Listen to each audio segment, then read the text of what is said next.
क्या आपने कभी सोचा है कि अगर आपको 30 दिन बिना सोए गुजारने पड़े तो क्या होगा? इस सवाल को सुनकर ही शायद आप घबरा जाएंगे। लेकिन सन 1940 में विश्व युद्ध के दौरान एक ऐसा ही प्रयोग सोवियत यूनियन द्वारा बंदी बनाए हुए 5 कैदियों पर किया गया था।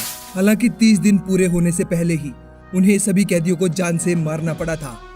आखिर ऐसा क्या हुआ था कि इस एक्सपेरिमेंट के पूरा होने से पहले ही मौत के हवाले कर दिए गए थे कैदी?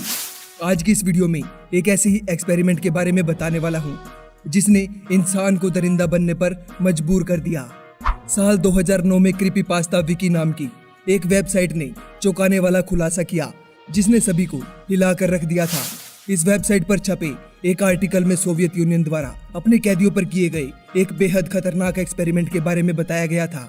इस एक्सपेरिमेंट का नाम था रशियन स्लीप एक्सपेरिमेंट। हालांकि सबूत न होने की वजह से इस आर्टिकल की सत्यता पर अभी भी संदेह बना हुआ है। क्या था ये स्लीप एक्सपेरिमेंट? 1940 में सोवियत यूनियन ने इस स्लीप एक्सपेरिमेंट के लिए बंदी बनाए हुए दुश्मन सेना के 5 कैदियों को चुना था। इस एक्सपेरिमेंट के दौरान इन कैदियों को 30 दिनों के लिए एक कमरे में बंद रखा जाना था और शर्त रखी गई थी, अगर ये सभी कैदी बिना सोए इस एक्सपेरिमेंट को 30 दिनों तक सफलतापूर्वक पूरा कर लेते हैं तो उन्हें आज़ादी दे दी जाएगी। साथ में ही सोवियत यूनियन ने जिस कमरे में उन कैदियों को रखा था वहां उन्हें खाने, पीने, पढ़ने और हर तरीके की सुविधाएं दी गई थी, लेकिन उनके सोने या बैठने की कोई भी व्यवस्था नहीं की गई थी।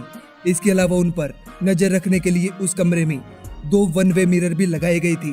कैदियों को नींद न आने पाए, इस वजह से उस बंद कमरे में एक एक्सपेरिमेंटल गैस उचित मात्रा में ऑक्सीजन के साथ मिलाकर धीरे धीरे छोड़ी जाती थी। ये गैस एक केमिकल स्टिमुलेंट थी जो उन्हें जगाए रखने के लिए कमरे में छोड़ी जाती थी। इस एक्सपेरिमेंट के दौरान कैदियों में आए खौफनाक बदलाव। पहले 4 दिनों तक कैदियों के व्यवहार में कोई भी परिवर्तन नहीं आया, लेकिन 5वें दिन से उनकी बेचैनी अचानक बढ़ गई। 9वें दिन उनमें से एक कैदी मानसिक संतुलन खोने की वजह से घंटों चिल्लाता रहा, जिसकी वजह से उसके गले के वोकल कॉर्ड फट गई। धीरे धीरे उन सभी कैदियों की हालत एक जैसी हो गई। जो गैस उनके कमरे में छोड़ी जा रही थी उसका असर सारे कैदियों पर दिखने लगा था और वो सभी कैदी अपना मानसिक संतुलन खोने लगे थे। कुछ दिनों तक तो उस कमरे से अजीब तरीके से बड़बड़ाने और चिल्लाने की आवाजें आती रही जो बाद में जाकर बिल्कुल भी बंद हो गई।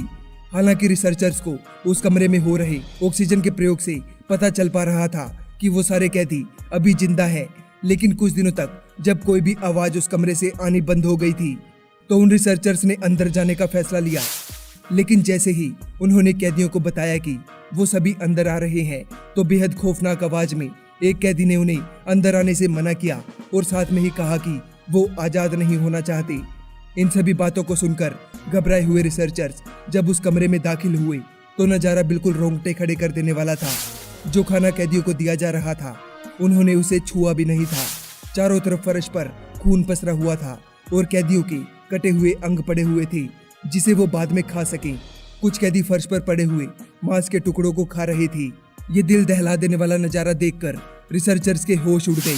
इसके बाद उन कैदियों को इलाज के लिए उस कमरे से बाहर निकाला गया, जिसकी वजह से वो छटपटाने और चिल्लाने लगे। ऑपरेशन के लिए कैदियों को मॉर्फिन के 8 इंजेक्शन लगाए गए, लेकिन उन पर इसका भी कोई असर नहीं हुआ। हालांकि इस ऑपरेशन के दौरान 3 कैदियों की जान चली गई और बाकी के 2 कैदियों को वापस उसी कमरे में बंद कर दिया गया। कैदियों की हालात को देखते हुए रिसर्चर्स बेहद डर गए थे और इस एक्सपेरिमेंट को रोकना चाहते थे, लेकिन चीफ कमांडर के आदेश की वजह से वो रिसर्चर्स ऐसा नहीं कर सके। इस बार उन कैदियों को मॉनिटर करने के लिए 3 रिसर्चर्स को भी उनके साथ रखा गया था, लेकिन उन कैदियों की हरकत की वजह से उनमें से एक रिसर्चर इतना डर गया कि उसने बाकी बचे दोनों कैदियों को गोली मार दी। इस घटना के बाद इस एक्सपेरिमेंट को यहीं रोक दिया गया। इस एक्सपेरिमेंट का खुलासा कैसे हुआ? 2009 में क्रीपीपास्ता विकी नाम की एक वेबसाइट ने इस एक्सपेरिमेंट को पूरी दुनिया के सामने लाया। इस प्रयोग का खुलासा करते हुए उस आर्टिकल में ये भी लिखा गया था कि इस प्रयोग को जानबूझकर पूरी दुनिया से छिपाया गया है। हालांकि जब इस प्रयोग के बारे में रूस से पूछा गया तो ऐसे किसी प्रयोग किए जाने की बात से इनकार कर दिया, जिसके बाद इस प्रयोग और वेबसाइट पर छपे आर्टिकल की सत्यता पर सवाल खड़े हो गए। कई सालों बाद तक जब इस एक्सपेरिमेंट को लेकर कोई पुख्ता सबूत नहीं मिले तो इसे किसी लेखक की कल्पना मानकर भुला दिया गया। लेकिन आज भी ये सवाल बरकरार है कि क्या ये खौफनाक एक्सपेरिमेंट सचमुच किसी लेखक की कल्पना थी या इंसानियत को हिलाने वाला एक कड़वा सच। तो दोस्तों, आप लोगों को ये इन्फॉर्मेशन कैसी लगी मुझे नीचे कमेंट सेक्शन में जरूर बताइएगा। और भी ऐसी ही इंटरेस्टिंग वीडियोस देखने के लिए अट्रैक्टिव दुनिया को अभी सब्सक्राइब करें। मिलते हैं अगली वीडियो में। यह वीडियो देखने के लिए आपका धन्यवाद।